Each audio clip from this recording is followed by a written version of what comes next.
Welcome to a pondering in Psalm 116. And as we come to this psalm, it's worth reminding ourselves that we are in the middle of a group of psalms called the Hallel Psalms. And these psalms celebrate God's deliverance of them as a nation. They're sometimes called the Egypt Hallel because the second of them, Psalm 114, begins with a reference to the Exodus. But most commentators seem to think that these psalms were actually written after the return from exile in Babylon towards the end of our Old Testament. Now I remind you of that fact because Psalm 116, which we are looking at today, is an intensely personal and individual psalm set in the middle of a group of very corporate, even national psalms. In fact, as I read Psalm 116, I counted 35 personal pronouns referring to the writer. In these 19 verses, 35 references to himself. I, me, or my. It's not because he's self-centered or egotistical. It's because he's very conscious of his personal relationship with God and what God has done for him. In fact, there are only two verses in this psalm, 5 and 19, where those personal pronouns don't occur.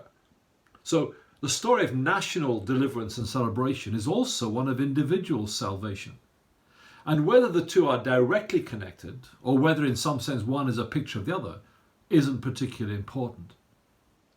Now there are two quite clear sections to this psalm. In fact, they're so clear that the Septuagint and the Latin Vulgate actually treat this psalm as two separate psalms.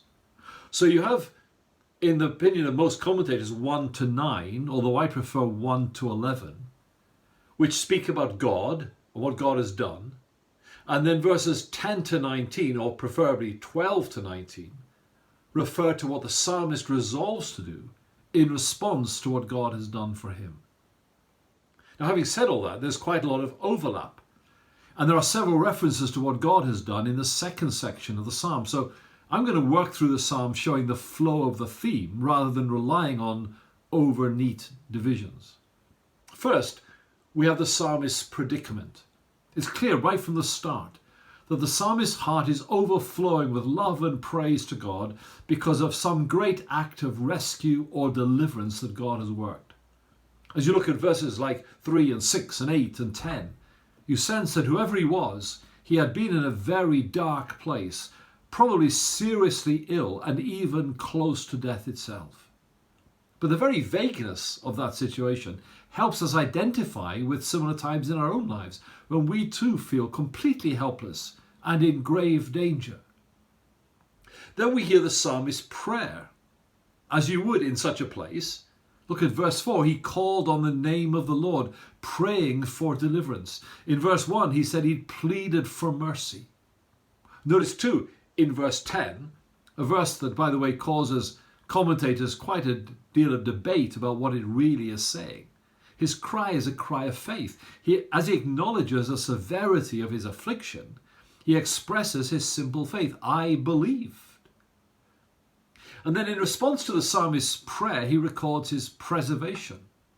In a beautiful turn of phrase in verse 2, he pictures God turning his ear toward him, toward the sound of his cry, stooping down from heaven to the depths of his trouble and rescuing him, as it were scooping him up in his arms.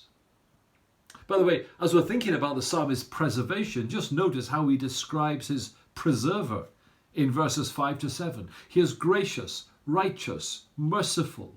He preserves, he saves, he deals bountifully with his needy children. And as a result, troubled as he had been, his soul can now be at rest, he says in verse 7. Calm, not fearful. Then the main focus of the second part of the psalm is on the psalmist's promise. He promises in the midst of the people of God to do two things in particular. First of all, in verses 13 and 17, to lift up the cup of salvation. That is, the drink offering prescribed in Leviticus 23, offered to God in gratitude for his salvation. Secondly, verses 14 and 18, he will fulfill his vows, whatever promises he made to God when he was in distress. I'm sure you've heard of people who have arrogantly prayed to God along the lines of, God, if you get me out of this, I will do such and such for you. Well, that seems to be what's happening here, but not in a rash, challenging way to God. Given the tone of the rest of this psalm, here's a promise made from devotion, a promise of service perhaps of some sort. Whatever it is, he fully intends to keep it now. There's one more P I want you to notice in this psalm. How much precious truth there is in verse 15. Precious in the sight of the Lord is the death of his saints. So the psalmist has been praying for deliverance from death and has received an answer to his prayer. But he's very clear. If he had died, that wouldn't have been a disaster, and it wouldn't have meant that he had been somehow abandoned or neglected by God. Friends, the death of a child of God, is as precious to God as is the life of that child. In fact, when a believer dies, it is an answer to the prayer of Jesus in John 17:24. Father, I desire that they also whom you have given me may be with me where I am to see my glory. So the death of a Christian friend or loved one is gain for them and glory for both them and God.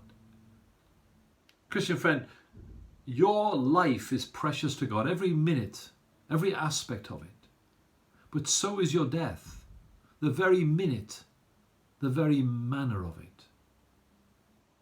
Has God delivered you from some great trial or danger? Did you make some promises to God? Have you kept them? God has delivered you from the greatest danger of all if you're a Christian. He's delivered you from sin and death and hell itself. And we need to spend the rest of our lives thanking him for that. The Lord bless you and the Lord keep you.